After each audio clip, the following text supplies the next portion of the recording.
In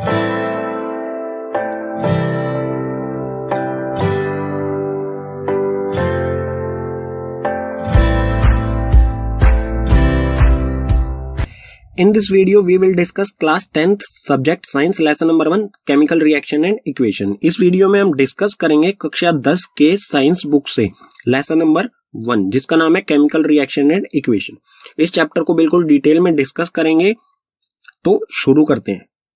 तो इसमें सबसे पहला कॉन्सेप्ट आता है हमारा केमिकल रिएक्शन। केमिकल रिएक्शन क्या होता है? It is a process in which one or more substances formed new substances. ये एक ऐसा प्रोसेस होता है जिसमें कोई एक या एक से ज्यादा सब्सटेंसेस एक या एक से ज्यादा नए सब्सटेंसेस बनाए, और जो ये नए सब्सटेंसेस बनेंगे इनकी प्रॉपर्टीज यानी गुण धर्म बिल्कुल डिफरेंट होंगे जिनसे ये मिलके बने हैं। And it can not be reversed by physical methods, और इनको रिवर्स नहीं किया जा सकता है फिजिकल मेथड्स के द्वारा। रिवर्स का मतलब क्या हो जाएगा? जो ये नया सब्सटेंस बने हैं, अगर हम चाहें इनको वापस उन्हीं सब्सटेंसेस में कन्वर्ट करना जिनसे ये मिलके बना है, तो इसको फिजिकल मेथड से नहीं किया जा सकता है। फिजिकल मेथड आप क्लास 9th में पढ़ चुके होंगे, यहाँ पर मैंने उनमें से कुछ लिख दिए हैं, जैसे कि magnetism, filtration, centrifugation, distillation, evaporation. इन सभी फिजिकल मेथड से किसी भी केमिकल रिएक्शन को रिवर्स नहीं किया जा सकता है। नेक्स्ट है हमारा chemical reaction involves. Chemical reaction जब होगा तो उसमें क्या क्या चीजें शामिल होंगी? Change in state. Change in state का मतलब क्या होगा? केमिकल रिएक्शन होने से पहले जो सब्सटेंस है और केमिकल रिएक्शन होने के बाद जो सब्सटेंस हमें मिलेंगे उनकी स्टेट चेंज हो सकती है। सॉलिड से लिक्विड, लिक्विड से गैस, या गैस से सॉलिड या लिक्विड, मतलब कि कोई भी स्टेट चेंज हो सकती है। Change in colour. Chemical reaction होने से पहले के सब्सटेंस और केमिकल रिएक्शन होने के बाद के सब्सटेंस का कलर डिफरेंस हो सकता है। टेम्परेचर में इसी तरह से टेम्परेचर में चेंज हो सकता है, और एवोल्यूशन ऑफ गैस, गैस भी निकल सकती है। Chemical reaction happen in our daily life. Chemical reaction को हम समझ चुके हैं, उसके कुछ एग्जांपल्स ले लेते हैं जो हमारी डेली लाइफ में होते रहते हैं। तो फर्स्ट है डाइजेशन ऑफ फूड। जो भी हम खाना खाते हैं उसका पचना, वो भी क्या है? केमिकल रिएक्शन है। रेस्पिरेशन, रेस्पिरेशन यानी सांस लेना। हम ऑक्सीजन इनहेल करते हैं और कार्बन डाइऑक्साइड एक्सहेल करते हैं, तो ये भी क्या है? केमिकल रिएक्शन है। रस्टिंग ऑफ आयरन, लोहे पर जंग लगना। लोहे पर जंग लगना जो होता है ये एक स्लो केमिकल रिएक्शन है, ठीक है। फॉर्मेशन ऑफ कर्ड, दही का बनना भी एक केमिकल रिएक्शन है। ये जो भी है ये हमारी डेली लाइफ में होते रहते हैं। अगर इनके अलावा अगर हम बात करें, जैसा कि एक्टिविटी 1.1 में दिया गया है, मैग्नीशियम रिबन को हम एयर में बर्न करते हैं, वो भी एक केमिकल रिएक्शन है। एक्टिविटी 1.2 में जो दिया गया है, लेड नाइट्रेट में हम पोटेशियम आयोडाइड को ऐड करेंगे, ये भी एक केमिकल रिएक्शन है। और एक्टिविटी 1.3 में सल्फ्यूरिक एसिड या फिर हाइड्रोक्लोरिक एसिड में हम जिंक ग्रेन्यूल्स यानी जिंक की गोलियां डालेंगे, तो वो भी एक केमिकल रिएक्शन होगा, ठीक है। ये कुछ एग्जांपल्स हो गए हैं केमिकल रिएक्शन के। तो केमिकल रिएक्शन में दो इंपॉर्टेंट चीजें आती हैं, रिएक्टेंट्स और प्रोडक्ट्स। मतलब ये सिर्फ केमिकल रिएक्शन में ही नहीं, जब हम केमिकल इक्वेशन लिखेंगे तो भी हमें रिएक्टेंट्स और प्रोडक्ट्स की पहचान करनी होगी। तो रिएक्टेंट्स क्या होते हैं? Who take part in chemical reaction. Reactants वो होते हैं जो केमिकल रिएक्शन में हिस्सा लेते हैं, ठीक है, भागीदारी लेते हैं। And products the substance which are formed in a chemical reaction. Products वो होते हैं जो सब्सटेंस उस केमिकल रिएक्शन में जो नया सब्सटेंस बनता है उसे हम कहेंगे प्रोडक्ट्स, ठीक है। जो भी नए सब्सटेंस बनेंगे, जरूरी नहीं है कि एक बने, ज्यादा भी बन सकते हैं। एग्जांपल ले लेते हैं और अच्छी तरह से हमें ये समझ में आ जाएगा। तो एग्जांपल है एक्टिविटी 1.1 से लिया है हमने, जब when magnesium ribbon burned in air gives us magnesium oxide. जब मैग्नीशियम रिबन को एयर में बर्न किया जाता है, एयर यानी कि ऑक्सीजन, क्योंकि ऑक्सीजन ही गैस होती है जो बर्निंग के लिए रिस्पॉन्सिबल होती है, तो एयर की जगह हम कहेंगे ऑक्सीजन। तो मैग्नीशियम रिबन को ऑक्सीजन में जब बर्न किया जाता है तो वो हमें क्या प्रोवाइड करता है? नया सब्सटेंस, मैग्नीशियम ऑक्साइड। तो यहाँ पर रिएक्टेंट्स क्या होंगे? रिएक्शन में पार्ट कौन कौन ले रहा है?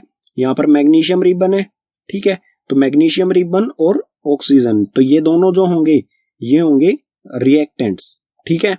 और प्रोडक्ट्स क्या होंगे? प्रोडक्ट हमारा यहाँ पर सिर्फ एक ही आ रहा है, जरूरी नहीं है एक है, ज्यादा भी हो सकते हैं। मैग्नीशियम ऑक्साइड, नया सब्सटेंस बन रहा है मैग्नीशियम ऑक्साइड, तो ये हो जाएगा हमारा प्रोडक्ट, ठीक है। नेक्स्ट टॉपिक है हमारा केमिकल इक्वेशन। केमिकल इक्वेशन क्या होती है, इसे किस तरह से लिखा जाता है? अ chemical reaction can be represented by chemical equation. कोई भी केमिकल रिएक्शन होता है उसको केमिकल इक्वेशन की सहायता से दर्शाया जा सकता है, शो किया जा सकता है। It involves uses of symbol of substance of reactant and products. इसमें सिंबल्स का यूज किया जाता है। जो भी सब्सटेंस रिएक्शन करते हैं, चाहे वो रिएक्टेंट्स में हो चाहे वो प्रोडक्ट्स में हो उनके सिंबल्स का यूज किया जाता है, और उसके साथ साथ with mention of physical state, और उनकी फिजिकल स्टेट भी मेंशन की जाती है। फिजिकल स्टेट यानी कि वो सॉलिड है, जो भी सब्सटेंस सॉलिड हो सकता है, लिक्विड, गैस या एक्वस, तो इन सब के सिंबल्स का यूज, इन सब के सिंबल्स का भी यूज किया जाता है। सॉलिड के लिए हम एस का यूज करेंगे, लिक्विड के लिए एल, गैस के लिए जी और एक्वस के लिए ए क्यू। एक्वस क्या होता है ये हम पढ़ेंगे, पहले केमिकल इक्वेशन का एग्जांपल ले लेते हैं। एग्जांपल है यहाँ पर एक्टिविटी 1.1 से, magnesium ribbon burnt in air gives us magnesium oxide. एक केमिकल रिएक्शन होता है, मैग्नीशियम रिबन को ऑक्सीजन की प्रेजेंस में बर्न किया जाता है तो वो हमें मैग्नीशियम ऑक्साइड देता है। तो इसकी केमिकल इक्वेशन किस तरह से लिखी जाएगी, यहाँ पर हम सबसे पहले ये ढूंढेंगे कि यहाँ पर रिएक्टेंट क्या है। तो रिएक्टेंट है यहाँ पर मैग्नीशियम और ऑक्सीजन। तो मैग्नीशियम का सिंबल, हमें सिंबल्स का यूज करना है, तो मैग्नीशियम का सिंबल होता है Mg और ऑक्सीजन का सिंबल होता है O2। और जो भी दो रिएक्टेंट है तो दोनों के बीच में एक प्लस का साइन लगाएंगे, ठीक है, प्लस का साइन लगाएंगे, चाहे वो दो रिएक्टेंट और दो से ज्यादा भी होंगे तो सभी के बीच में प्लस प्लस का साइन लगाएंगे। अगर प्रोडक्ट दो या दो से ज्यादा होंगे तो उनके बीच में प्लस का साइन आएगा सभी के बीच में, ठीक है। अब मैग्नीशियम और ऑक्सीजन दोनों मिलकर ये रिएक्शन में पार्ट ले रहे हैं तो प्लस का साइन लगा दिया। अब लगाएंगे हम एक एरो। एरो जो है वो रिएक्शन की डायरेक्शन को दर्शाता है, ठीक है। तो यहां पर ये रिएक्शन करेंगे और हम बनाएंगे मैग्नीशियम ऑक्साइड, ठीक है। और जो ये एरो होता है इसके टेल की तरफ होते हैं रिएक्टेंट्स और हेड की तरफ होते हैं प्रोडक्ट्स, ठीक है। तो ये हमेशा ध्यान रखना है, प्रोडक्ट हमेशा एरो के हेड की तरफ लिखा जाता है और टेल की तरफ रिएक्टेंट्स लिखे जाते हैं। तो इस तरह से ये केमिकल इक्वेशन लिखी जाएगी। लेकिन ये केमिकल इक्वेशन जो है बैलेंस नहीं है। बैलेंस किस तरह से, MgO2, यहाँ पर Mg में कितने एटम है, 1, यहाँ पर भी 1 है। ऑक्सीजन के 2 एटम्स हैं लेकिन यहाँ पर ऑक्सीजन का सिंगल एटम है। तो इस तरह की इक्वेशन जो बैलेंस नहीं होती है उसे स्केलेटल केमिकल इक्वेशन कहा जाता है, ठीक है। इसे बैलेंस करेंगे नेक्स्ट पेज पर। और अभी तो हमने इसकी फिजिकल स्टेट भी नहीं लिखी है, तो फिजिकल स्टेट लिखेंगे यहाँ पर Mg, मैग्नीशियम क्या है सॉलिड, S4 सॉलिड, प्लस में O2 क्या है गैस, ठीक है, G फॉर गैस, और मैग्नीशियम MgO, मैग्नीशियम ऑक्साइड, ये भी सॉलिड है, ठीक है। तो इस तरह से ये केमिकल इक्वेशन लिखी जाएगी। अब बात करते हैं एक्वस। एक्वस क्या होता है, it is a solution in which solvent is water. कोई भी चीज पानी में घुली हुई होती है, उस सब्सटेंस, सिर्फ हम उस सब्सटेंस की बात करते हैं जो पानी में घुला हुआ है, तो हम उसे कहेंगे एक्वस, ठीक है। जहां पर सॉल्वेंट वाटर होता है तो वो होगा एक्वस सॉल्यूशन। तो अब हम देखेंगे how to balance a chemical equation. Chemical equation को किस तरह से बैलेंस किया जाता है, उसके लिए एग्जांपल लेंगे हम यहाँ पर Fe प्लस H2O। रिएक्शन करने के बाद क्या बना, Fe3O4 प्लस में H2। Fe जो सिंबल होता है ये होता है आयरन का। तो आयरन वाटर के साथ रिएक्शन करके आयरन ऑक्साइड यानी फेरिक ऑक्साइड, फेरिक भी कहा जाता है आयरन को, ठीक है, फेरिक ऑक्साइड बनाता है या आयरन ऑक्साइड बनाता है और हाइड्रोजन गैस उसमें से रिलीज होती है। तो इसको हम बैलेंस करके देखेंगे इसे किस तरह से, किसी भी केमिकल इक्वेशन को किस तरह से बैलेंस किया जाता है। इसका कोई स्पेसिफिक फॉर्मूला नहीं होता है, तो इसको हिट एंड ट्रायल से सोल्व करेंगे, बैलेंस करेंगे, ठीक है। तो Fe, सबसे पहले हम क्या करेंगे, इसके लिए एक टेबल बनाएंगे। टेबल में क्या रखेंगे हम, एलिमेंट्स, रिएक्टेंट और प्रोडक्ट्स, ठीक है। एलिमेंट क्या है यहाँ पर, Fe ये रिएक्टेंट्स हैं और ये प्रोडक्ट्स हैं, ठीक है, ये रिएक्टेंट और ये प्रोडक्ट। तो हम यहाँ पर चेक करेंगे Fe के कितने एटम्स हैं रिएक्टेंट में और Fe के कितने एटम है प्रोडक्ट्स में। तो चेक कर लेते हैं, यहाँ पर Fe अकेला है, यहाँ पर कुछ नहीं लिखा हुआ है तो समझो Fe का यहाँ पर एक एटम है और यहाँ पर Fe के 3 एटम्स है, तो दोनों को लिख लेंगे। रिएक्टेंट में Fe का 1 एटम है और प्रोडक्ट में 3 एटम है। इसी तरह से हाइड्रोजन का चेक करेंगे, हाइड्रोजन के रिएक्टेंट में 2 है और प्रोडक्ट में भी 2 है, तो यहाँ पर 2 और यहाँ पर भी 2। अब ऑक्सीजन के चेक करेंगे, ऑक्सीजन का यहाँ पर रिएक्टेंट में 1 है और प्रोडक्ट में 4 है, तो रिएक्टेंट में 1, प्रोडक्ट में 4। केमिकल इक्वेशन को बैलेंस करने का मतलब क्या है कि जो रिएक्टेंट है और प्रोडक्ट है इन दोनों में इक्वल एटम्स होने चाहिए, ठीक है। इक्वल करना है हमें इन सबको, 1 को और 3, इन सब चीजों को हमें इक्वल करना है। तो वो किस तरह से कर सकते हैं, उसके लिए सबसे पहले हम क्या करेंगे, इसमें हम मल्टीप्लाई कर सकते हैं।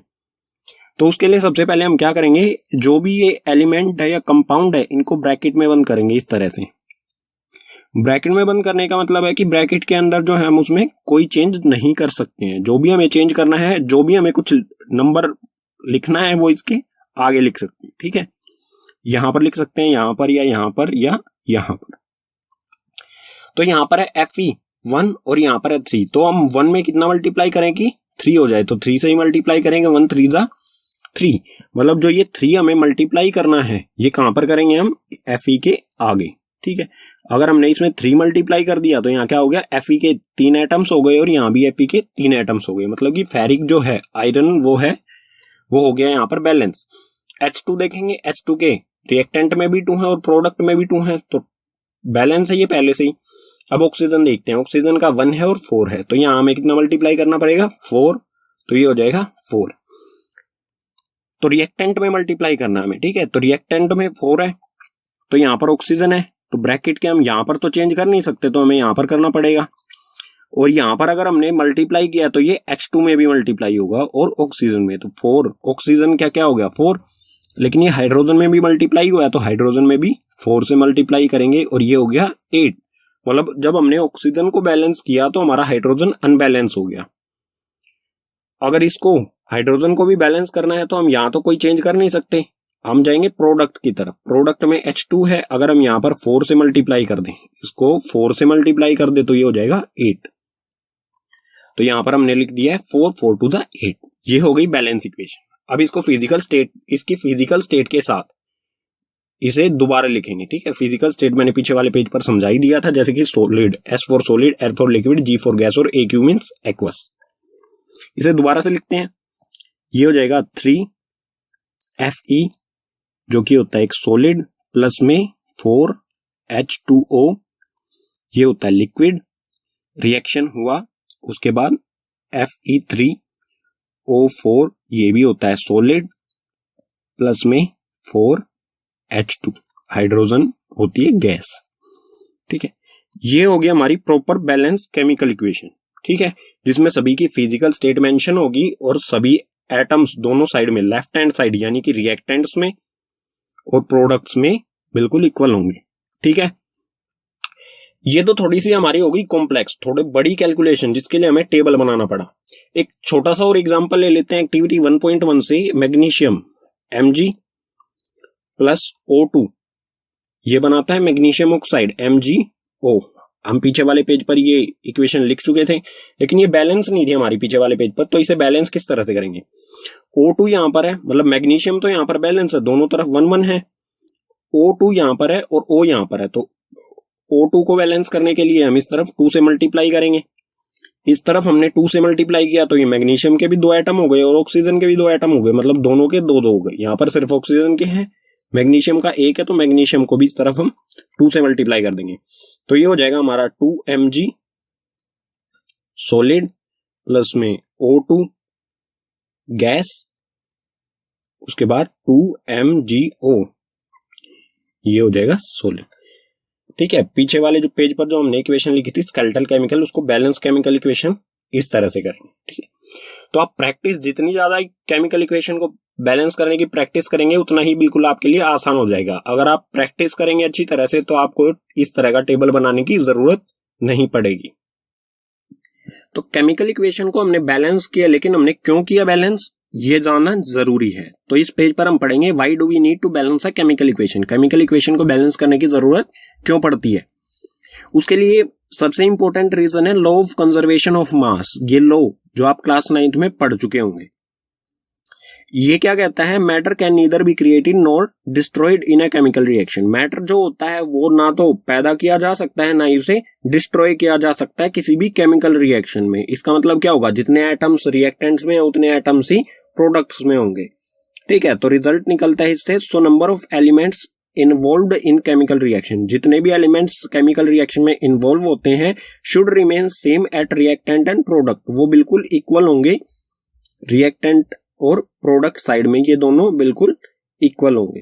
ठीक है, नेक्स्ट टॉपिक है हमारा types of chemical reaction. Chemical reaction कितने टाइप्स का होता है, तो सबसे पहला टाइप होता है केमिकल रिएक्शन का कॉम्बिनेशन रिएक्शन। कॉम्बिनेशन रिएक्शन क्या होता है? The reaction in which 2 or more reactants combine to form a single product. ये एक ऐसा रिएक्शन होता है जिसमें 2 या 2 से ज्यादा रिएक्टेंट्स, मतलब 2 या 2 से ज्यादा सब्सटेंसेस मिलकर कोई एक नया सिंगल सब्सटेंस बनाए। ठीक है, कोई एक सिंगल नया सब्सटेंस बनाएंगे, नया प्रोडक्ट बनाएंगे, उसे हम कहेंगे कॉम्बिनेशन रिएक्शन। इसकी इक्वेशन किस फॉर्म में होगी? जैसे ए और बी, यहाँ पर 2 रिएक्टेंट्स हैं हमारे ए और बी, वो मिलकर केमिकल रिएक्शन करेंगे ये, और ए बी एक सिंगल प्रोडक्ट हमारा बनाएंगे, तो उसे कहा जाएगा कॉम्बिनेशन रिएक्शन। इसकी इक्वेशन कुछ इस फॉर्म में होगी। इसके एग्जांपल्स ले लेते हैं और अच्छी तरह से इसे समझने के लिए। तो फर्स्ट है बर्निंग ऑफ कोल। कोल को जब बर्न किया जाता है तो उस कोल होता है कार्बन, तो कार्बन का सिंबल होता है C, और बर्निंग के लिए गैस कौन सी रिस्पॉन्सिबल होती है? ऑक्सीजन। तो कार्बन प्लस ऑक्सीजन 2 रिएक्टेंट्स है हमारे ये, और एक सिंगल प्रोडक्ट बनाएंगे ये CO2 गैस। ठीक है, तो 2 रिएक्टेंट्स एक सिंगल प्रोडक्ट बना रहे हैं, तो ये होगा कॉम्बिनेशन रिएक्शन। इसी तरह से सेकंड एग्जांपल है फॉर्मेशन ऑफ वाटर, पानी का बनना। पानी किस तरह से बनता है? हाइड्रोजन गैस और ऑक्सीजन गैस दोनों रिएक्शन करते हैं और एक सिंगल प्रोडक्ट बनाते हैं H2O, और H2O जो होता है ये होता है लिक्विड। ठीक है, और यहाँ पर आप ये भी देख सकते हैं कि 2 गैसेस एक लिक्विड बना रही हैं, तो यहाँ पर स्टेट भी चेंज हो रही है।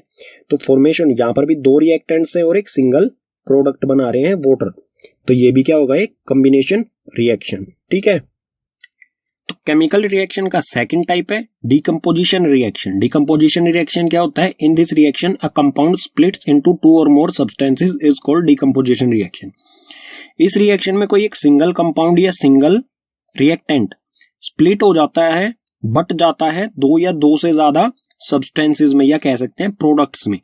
जब कोई सिंगल रिएक्टेंट 2 अलग अलग प्रोडक्ट्स में डिवाइड हो जाता है तो उसे कहेंगे हम डीकंपोजिशन रिएक्शन। जैसे हमारा एक सब्सटेंस है ए, केमिकल रिएक्शन होता है और ये 2 अलग अलग सब्सटेंस बी और सी में बट जाता है, डिवाइड हो जाता है, तो इसे कहा जाएगा डीकंपोजिशन रिएक्शन। और डीकंपोजिशन रिएक्शन कितने टाइप्स का होता है? 3 टाइप्स का। सबसे पहले है थर्मल डीकंपोजिशन रिएक्शन, सेकंड है इलेक्ट्रोलाइटिक डीकंपोजिशन रिएक्शन, और थर्ड है फोटोलाइसिस डीकंपोजिशन रिएक्शन। इनके बारे में डिटेल में पढ़ते हैं नेक्स्ट पेज पर विद एग्जांपल्स। तो डीकंपोजिशन रिएक्शन का फर्स्ट टाइप है हमारे सामने थर्मल डीकंपोजिशन। थर्मल डीकंपोजिशन क्या होता है? When decomposition is carried out by heating. ऐसा डीकंपोजिशन जो हीट के द्वारा कैरी किया जाता है, मतलब हीट के द्वारा उसे हम अलग अलग करते हैं। तो इसका एग्जांपल ले लेते हैं और अच्छी तरह से समझ में आ जाएगा। Calcium carbonate. कैल्शियम कार्बोनेट एक सिंगल रिएक्टेंट है। ठीक है, इसको जब हम हीट करेंगे, डीकंपोजिशन जो हीट के द्वारा किया जाए, तो कैल्शियम कार्बोनेट को जब हीट किया जाएगा तो ये 2 अलग अलग प्रोडक्ट्स में डिवाइड हो जाएगा। फर्स्ट होगा कैल्शियम ऑक्साइड और सेकंड होगा CO2 कार्बन डाइऑक्साइड। 2 अलग अलग प्रोडक्ट्स में डिवाइड हो जाए तो उसे कहा जाएगा थर्मल डीकंपोजिशन। ठीक है, जो हीट के द्वारा किया जाए। सेकंड है हमारे सामने electrolytic decomposition. Electro means electricity, तो इसी वर्ड से आप समझ सकते हैं when decomposition is carried out by passing electricity. जब ये डीकंपोजिशन किस तरह से होता है? इलेक्ट्रिसिटी पास करने से। ठीक है, जैसा कि एग्जांपल ले लेते हैं H2O it means water. Water में से जब हम इलेक्ट्रिक करंट पास करेंगे तो उसमें से 2 गैसेस निकलती हैं, हाइड्रोजन गैस और ऑक्सीजन गैस। मतलब वाटर जो होता है वो किस में कन्वर्ट हो जाता है? हाइड्रोजन और ऑक्सीजन 2 अलग अलग प्रोडक्ट्स में कन्वर्ट हो जाता है। तो एक सिंगल प्रोडक्ट जब इलेक्ट्रिक करंट से 2 अलग अलग प्रोडक्ट्स में कन्वर्ट हो जाता है तो उसे कहा जाता है इलेक्ट्रोलाइटिक डीकंपोजिशन रिएक्शन। ठीक है, डीकंपोजिशन रिएक्शन का थर्ड टाइप है फोटोलाइसिस डीकंपोजिशन। फोटोलाइसिस डीकंपोजिशन क्या होता है? When decomposition is carried out in presence of sunlight. ऐसा डीकंपोजिशन जो कि सनलाइट की वजह से होता है उसे कहा जाता है फोटोलाइसिस डीकंपोजिशन। ठीक है, इसका एग्जांपल ले लेते हैं यहाँ पर सिल्वर क्लोराइड। Ag सिल्वर का सिंबल होता है, तो सिल्वर क्लोराइड को जब हम सनलाइट में रखेंगे तो वो क्या हो जाएगा? किस में कन्वर्ट हो जाएगा? सिल्वर और क्लोरीन दोनों अलग अलग हो जाएंगे। तो यहाँ पर क्या हो रहा है? एक सिंगल कंपाउंड को हम जब सनलाइट में रखेंगे तो वो अलग अलग 2 अलग अलग एलिमेंट्स में डिवाइड हो जाता है, तो उसे कहा जाता है फोटोलाइसिस डीकंपोजिशन, जो सनलाइट की वजह से होता है। ठीक है, इसका यूज कहां पर किया जाता है? तो ये रिएक्शन किया है हमने, इसका यूज कहां पर किया जाता है? Above reaction is used in black and white photography.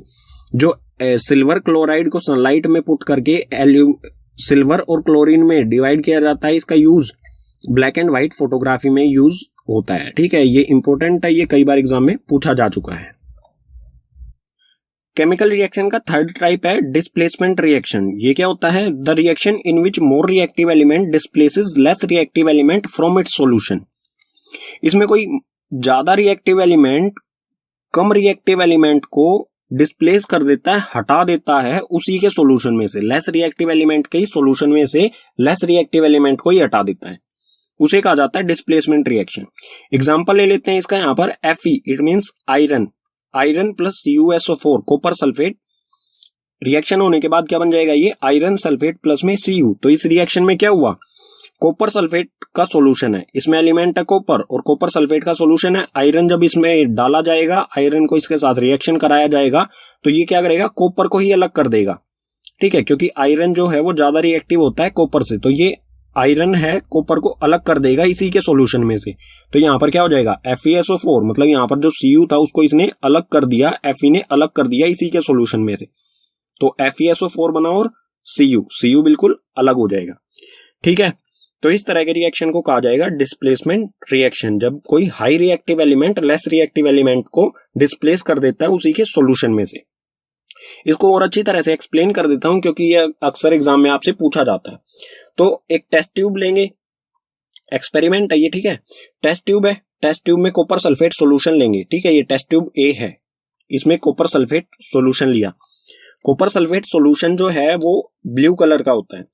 जब इसमें एक आयरन नेल, ये एक आयरन नेल है, आयरन नेल को जब हम इसमें टेस्ट ट्यूब A में डालेंगे तो ये इसका कलर ग्रीनिश हो जाएगा। ठीक है, जब इसमें डालेंगे तो इसका कलर इस तरह का चेंज हो जाएगा, जो कि सेकंड टेस्ट ट्यूब आपको दिख रही है, इस तरह का ये कलर हो जाएगा। और आयरन नेल जब कुछ देर बाद इससे निकालेंगे तो आयरन नेल पहले तो शाइनी कलर थी, उसके बाद हो जाएगी ब्राउनिश कलर की। ये क्यों हो गई? क्योंकि इस पर जो है सल्फेट सॉल्यूशन, क्योंकि इस पर सल्फेट का लेयर आ जाती है आयरन नेल के ऊपर। और ये ग्रीन कलर क्यों हो जाता है? क्योंकि ये सिर्फ इसमें कॉपर बचता है, जो भी सल्फेट होता है वो आयरन नेल पर चला जाता है। ठीक है, इस वजह से इसका कलर ग्रीन हो जाता है। आपसे क्वेश्चन कई बार एग्जाम में इस तरह का क्वेश्चन पूछा गया है। तो कॉपर सल्फेट के सॉल्यूशन में जब आयरन नेल को डाला जाता है तो वो ग्रीन कलर का हो जाता है। क्यों होता है? क्योंकि उसमें आयरन जो है वो आयरन कॉपर सल्फेट सॉल्यूशन में से कॉपर को डिस्प्लेस कर देता है। ठीक है, केमिकल रिएक्शन का फोर्थ टाइप है डबल डिस्प्लेसमेंट रिएक्शन। ये क्या होता है?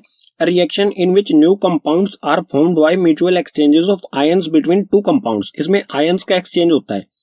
ऐसा रिएक्शन जिसमें ions के exchange होने से नए compounds बने, ठीक है, उसे कहेंगे हम डबल डिस्प्लेसमेंट रिएक्शन। इसका एग्जांपल ले लेते हैं आप और अच्छी तरह से समझ जाएंगे। Na2SO4 यानी कि सोडियम सल्फेट, मैंने इसका यहां पर नीचे लिख दिया है नाम सभी के। सोडियम सल्फेट प्लस में बैरियम क्लोराइड। ठीक है, सोडियम सल्फेट और बैरियम क्लोराइड दोनों रिएक्शन करेंगे तो क्या बनेगा? BaSO4, बैरियम सल्फेट और NaCl, सोडियम क्लोराइड।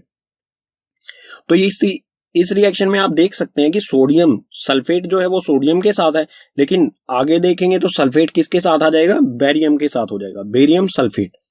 ठीक है, और उसके बाद बैरियम क्लोराइड है यहां पर, तो रिएक्शन होने के बाद क्या हो गया? Sodium chloride. मतलब क्या हुआ? इसमें जो ये सोडियम है ये क्लोराइड के साथ जुड़ जाता है और ये सल्फेट जो है ये बैरियम के साथ जुड़ जाता है। तो इसमें क्या हुआ? आयंस का एक्सचेंज हुआ है। किन के बीच में?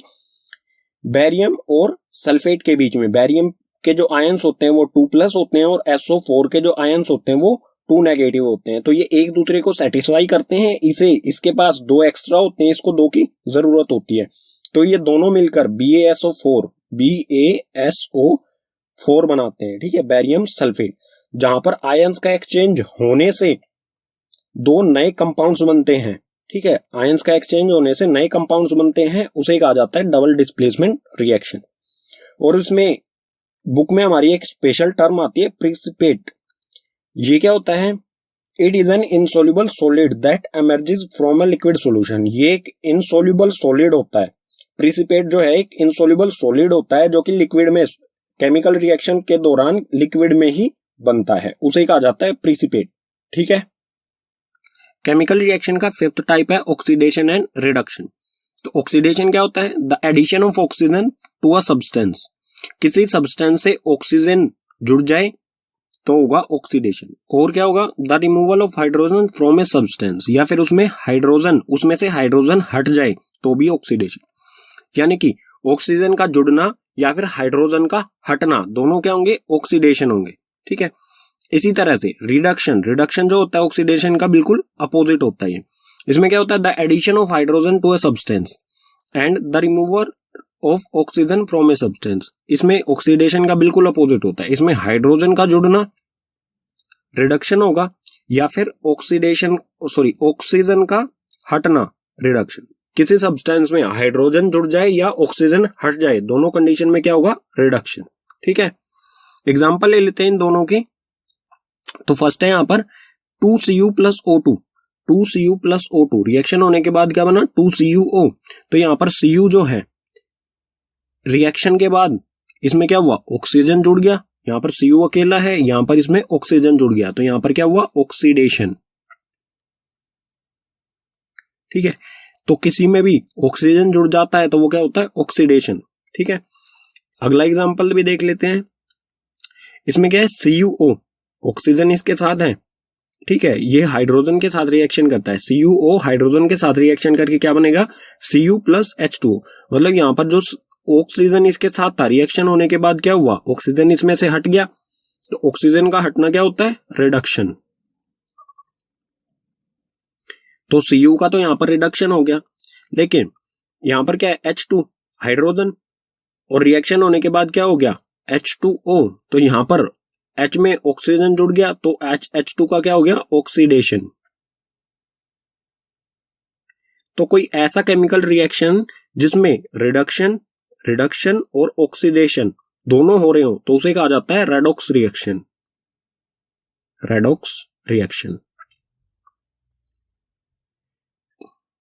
अब है effects of oxidation in daily life. हमारी डेली लाइफ में ऑक्सीडेशन के क्या प्रभाव पड़ते हैं।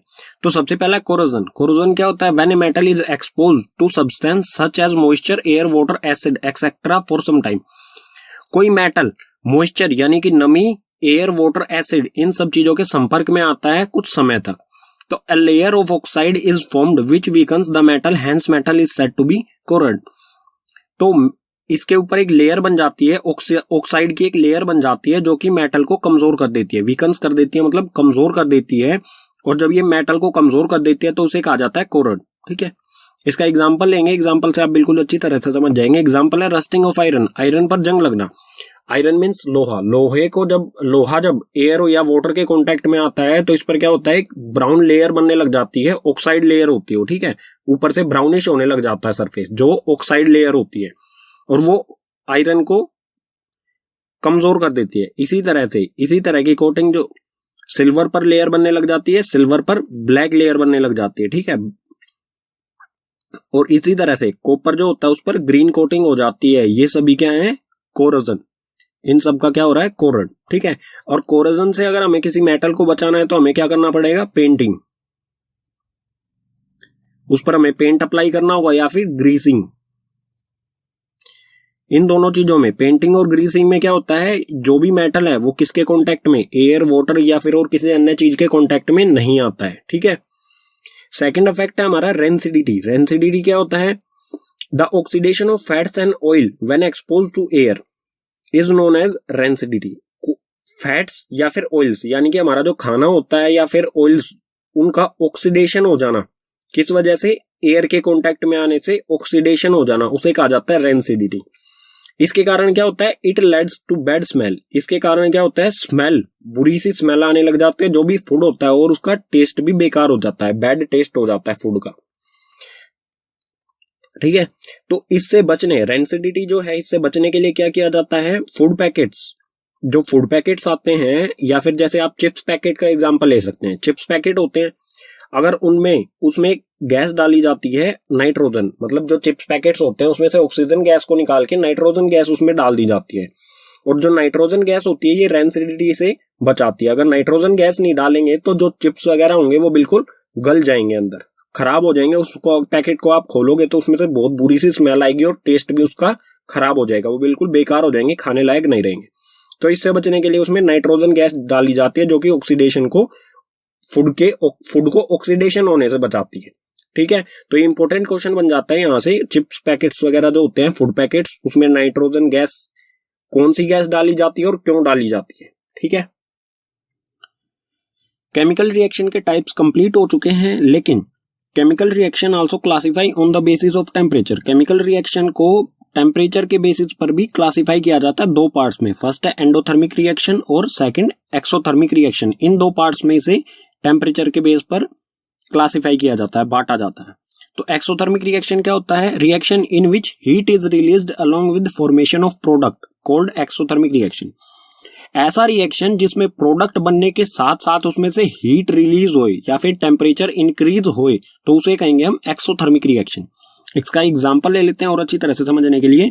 एग्जांपल है इसका burning of natural gas. Natural gas को बर्न किया जाता है, ठीक है, तो नेचुरल गैस होती है CH4 जिसे मीथेन कहा जाता है। मीथेन गैस को ऑक्सीजन की प्रेजेंस में बर्न करेंगे तो ये बनेगा CO2 कार्बन डाइऑक्साइड गैस बनेगी और H2O गैस। H2O वाटर होता है लेकिन ये गैस की फॉर्म में है, मतलब वेपर की फॉर्म में है। तो H2O बनेगा और बहुत सारी हीट भी रिलीज होगी। जब गैस को बर्न करते हैं तो उसमें से हीट रिलीज होती है। तो इस तरह के रिएक्शन को कहा जाएगा जिसमें हीट रिलीज होती है, उसे एक्सोथर्मिक रिएक्शन। ठीक है, एंडोथर्मिक क्या होता है? अब है endothermic reaction, the reaction which require energy in form of heat, light और इलेक्ट्रिसिटी कॉल्ड एंडोथर्मिक रिएक्शन। ऐसा रिएक्शन जिसको कराने के लिए एनर्जी की जरूरत पड़ती है उसे कहा जाता, किस तरह की energy? Heat energy, light energy या इलेक्ट्रिकल एनर्जी की जरूरत पड़े जिस रिएक्शन को कराने में, उसे कहा जाएगा एंडोथर्मिक रिएक्शन। या फिर हम कह सकते हैं कि इसमें एनर्जी जो है वो एब्जॉर्ब होती है, तो वो होगा एंडोथर्मिक रिएक्शन। इसके एग्जांपल्स क्या होंगे? इसके एग्जांपल्स होंगे वही जो आप पीछे डीकंपोजिशन रिएक्शन में पढ़ चुके हैं। डीकंपोजिशन हीट के द्वारा किया जाता है, हीट के द्वारा किया जाता है, लाइट के द्वारा और इलेक्ट्रिसिटी, इन तीनों तरह से जो डीकंपोजिशन रिएक्शन किया जाता है वही इसके एग्जांपल हो जाएंगे एंडोथर्मिक रिएक्शन के। ठीक है, so that's all from this chapter. Chapter हो जाता है यहीं पर कंप्लीट। तो उम्मीद करूंगा कि आपको सभी टॉपिक समझ में आए होंगे, जो भी कॉन्सेप्ट हैं। अगर आपको समझ में आए हैं तो प्लीज इस वीडियो को शेयर कीजिए अपने फ्रेंड्स या क्लासमेट के साथ। अगर आपको कोई भी टॉपिक ऐसा रह गया है जो समझ में नहीं आया है तो please mention in comment box section. And thanks for watching.